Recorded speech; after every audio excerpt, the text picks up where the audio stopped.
Hello, welcome to Dual Credit US History A, Unit 4. Okay, guys, I know that I always say that this unit is super cool, and this one could possibly be really, really up there with my favorite units. And a reason for that is because I took a class about the Civil War when I was teaching in a brick and mortar school. And I then, at the culmination of the class, we were able to go on a big trip to the East Coast to see Civil War sites.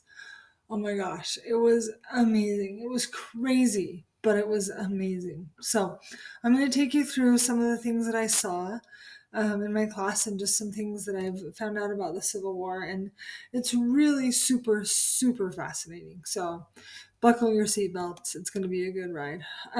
First of all, Fort Sumter.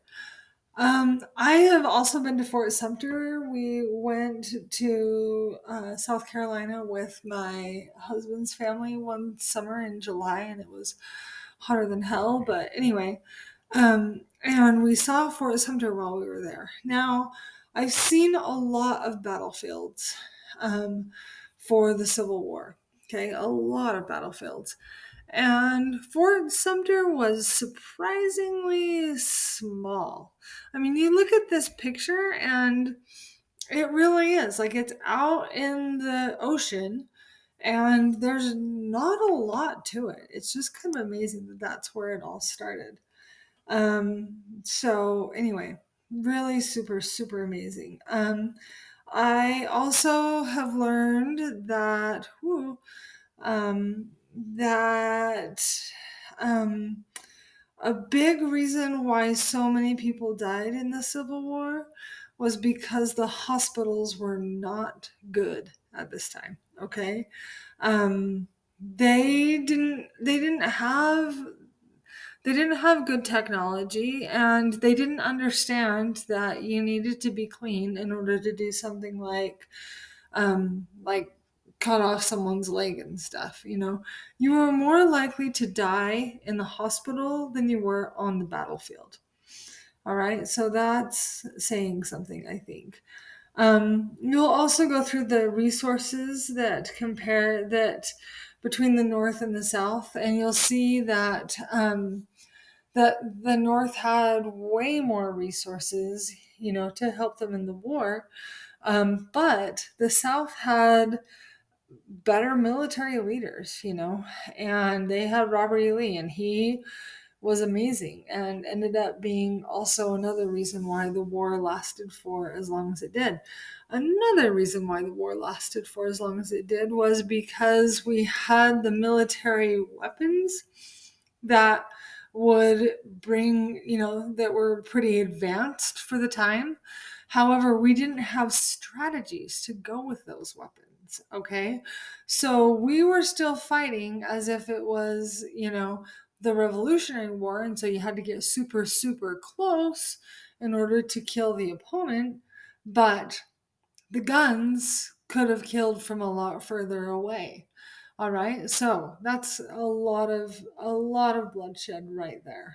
Um, so yeah, here's a picture of the hospitals in the Civil War.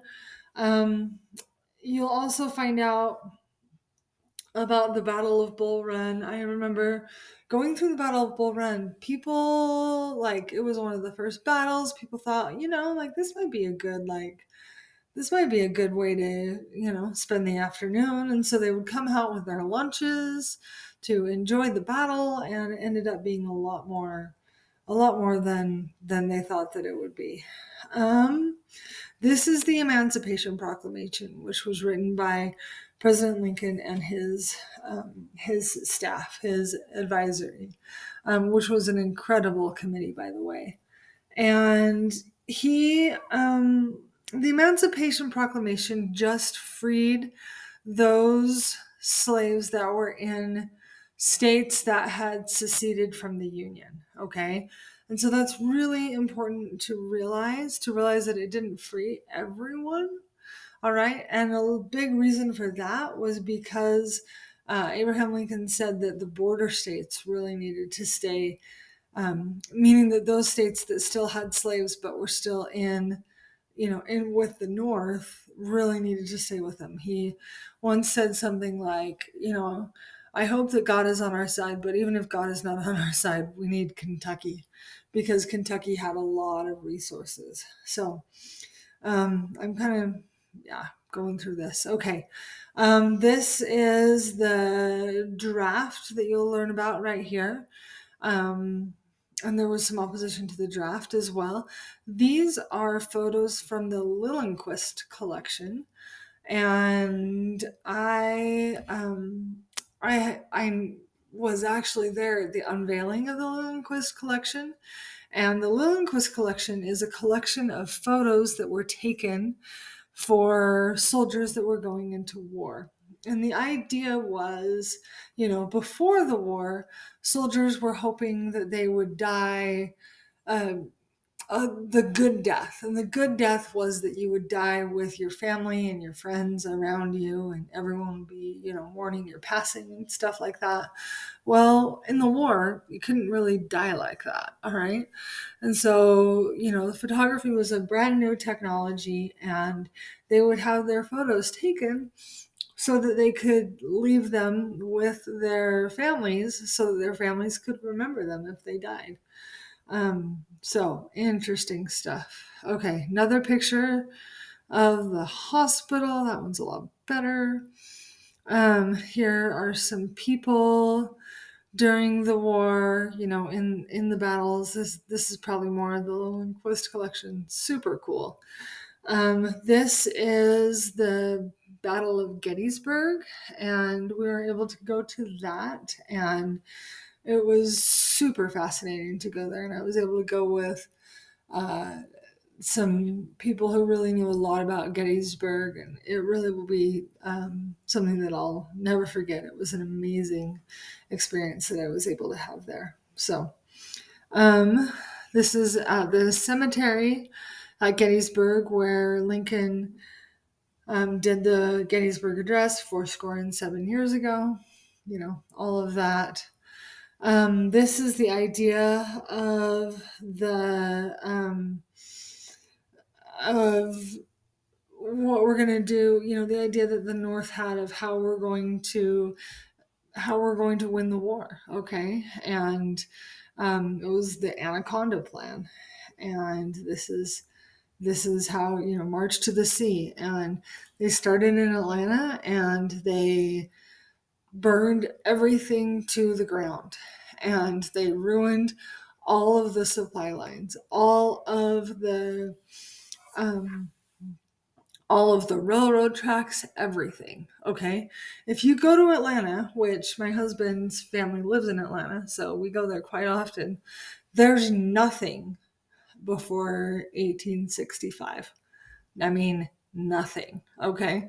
Atlanta was apparently a really bustling place before 1860, but everything was burned to the ground. And that was what the North saw that needed to be done in order to get the South to surrender. Okay, here is Ford's Theater, where Abraham Lincoln was shot. He was in the presidential seat right up here, and John Wilkes Booth snuck in the back and shot him in the head.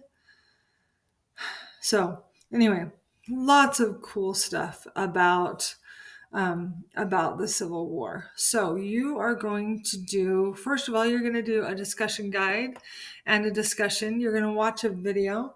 It's really cool. It's 4 minutes, so you can even watch it more than once. And you can see, it's a really good visual way of seeing how the war went and how it was fought. And anyway, I hope you really, really super enjoy it because it's very cool. And then you just need to learn a lot about the war as you make sure that you internalize this, because at the end of this unit, you are going to be doing a document-based question, okay? And the question is going to have you go through and tell me all of these things that led up to the Civil War, just describe the differences between the North and the South, and everything that happened during the war, okay?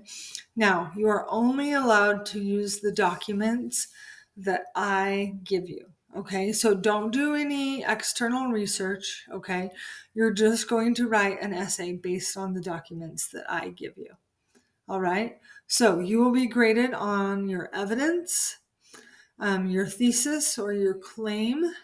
Um, you have a contextualization, that you have a broader understanding of things that happened before, during, and after, and your analysis and reasoning of the documents, and also your grammar. Okay, so I'm not going to show you the documents here. If you have any questions as you go through this, please don't hesitate to let me to go ahead and ask. But just remember that you're not allowed to use anything but the documents that I give you for this for the project. Okay.